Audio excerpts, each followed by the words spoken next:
everyone. Let's work together on another addition, subtraction of rational expressions, but this time with trinomial denominators. So what we have here first is 4, which is a constant term over a trinomial denominator, and this time we are subtracting two rational expressions, so minus 5, another constant numerator over a trinomial denominator. So we're going to start off with factoring the denominators. Obviously they are different, so we have to make them same as lowest common denominator. And the factored form of this expression will be 4, over the factors of x squared plus 5x plus 6. Remember, this is a simple trinomial, and we're going to factor this in one step. So you start off with listing x. These are the two numbers that will multiply to 6 and will add to positive 5 because 3x plus 2x equals 5. So we'll do the same thing to the next expression. So minus 5 over, here we have x squared minus x minus 12, another simple trinomial. The factored form would be x minus 4, x plus 3. So negative 4 times 3, negative 12. Negative 4 plus 3, negative 1. Now, next we'll have to determine the lowest common denominator.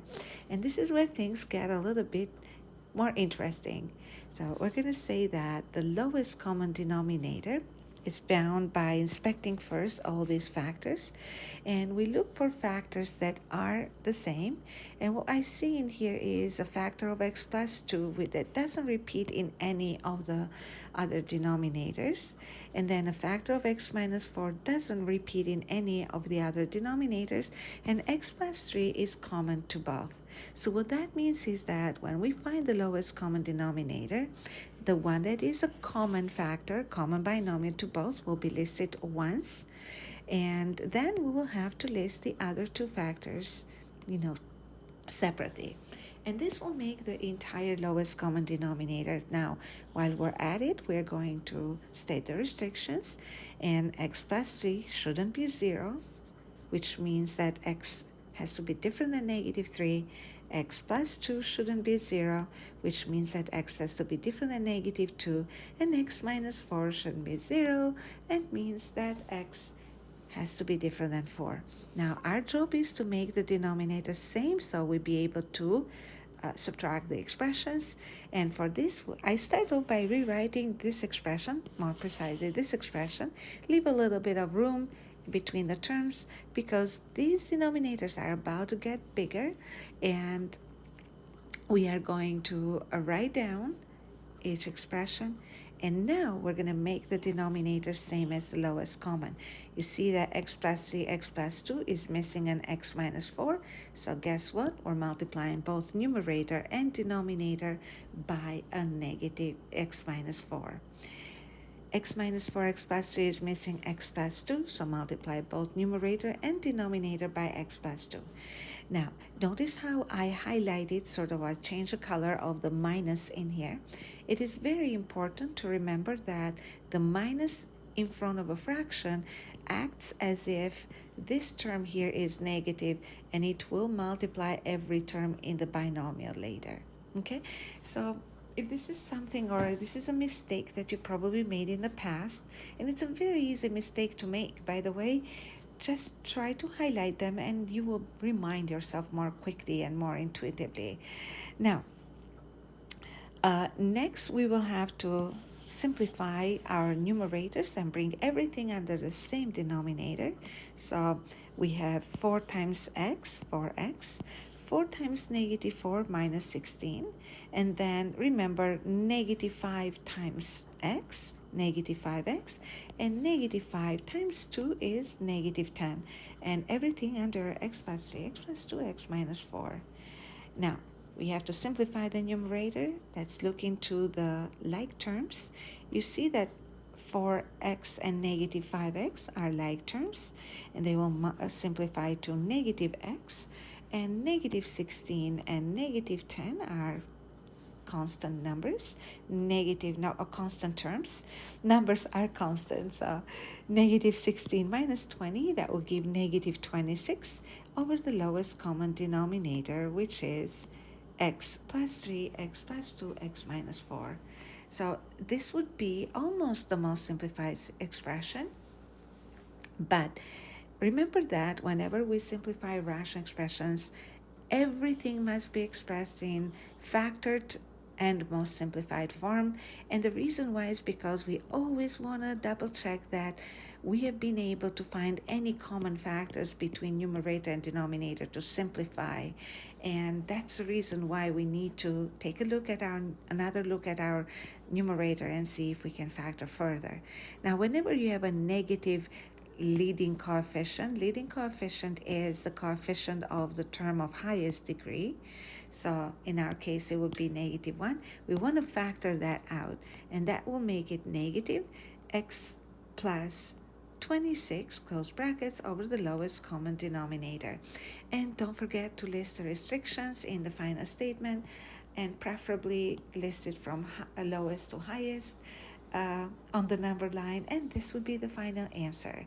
So try the next example on your own. I'm going to try to do this, and you can follow along. So in this case, we have, again, subtraction, and here we have a trinomial denominator, here we have a binomial denominator. Now, unlike in the previous example when we had constants, here we have expressions that contain x, which makes the simplification process probably different. So let's see how it goes. So in this case, we're going to start off again by factoring the denominators, because we know that without factoring denominators, we cannot find the lowest common, and we cannot make the denominators same. So I'm going to have to factor the first one into x minus 1, x minus 1.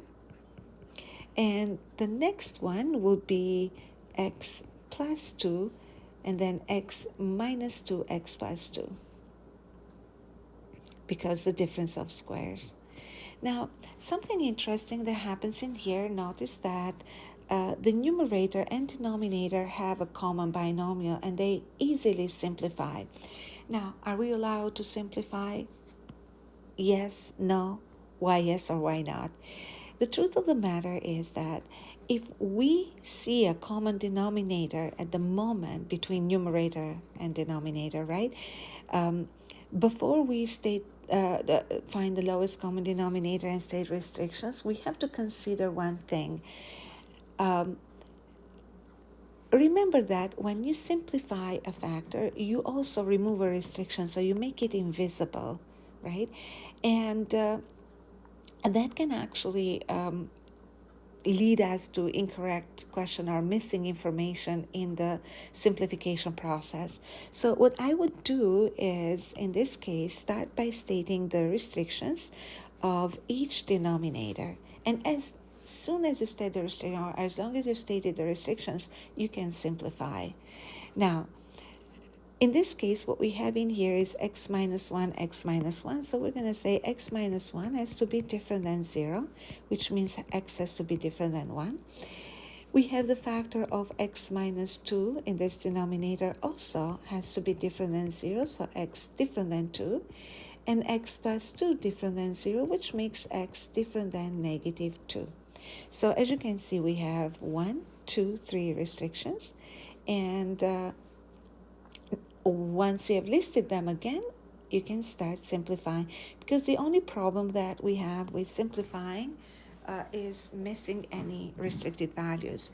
So if we simplify this, then we'll get x minus 1 and x minus 1, that simplifies to 1 and leaves us with 1 over x minus 1. And next we have x plus 2 and x plus 2, that simplify, and it leaves us with 1 over x minus 2. So this looks pretty much the same as the rational expressions that we have simplified at the beginning of the lesson, so one of the easier ones, with the lowest common denominator in our case equal to x minus 1, x minus 2. So both denominators are different, which makes the lowest common the product of both of them. And now we're going to have to make these denominators the same. And I am going to actually reorganize this a little bit. So we are missing, in this case, x minus 2. So we'll multiply by x minus 2 numerator and denominator. And in the next fraction or rational expression, we're missing x minus 1. So we'll multiply by x minus 1 numerator and denominator. And now we're going to bring everything under the same lowest common denominator of x minus 1, x minus 2, and we'll simplify the numerators. So we have 1x minus 2, so nothing changes in there. It's multiplication by 1. And here we have this negative. So remember, the negative will multiply inside every term in the binomial. So we'll have minus x, and then again minus, sorry, let's be consistent with our colors here. Okay, and then minus and minus in here will make a plus. So plus 1. And then one last step to simplify. See that x minus x is no x, and negative 2 plus 1 would be equal to negative 1. And this would be the final expression simplified to lowest terms possible. Nothing else can be factored here. And last but not least, state all the restrictions from lowest to highest, negative 2, 1, and 2, and this will be the final answer. And again, as always, thank you for learning with me, and bye for now.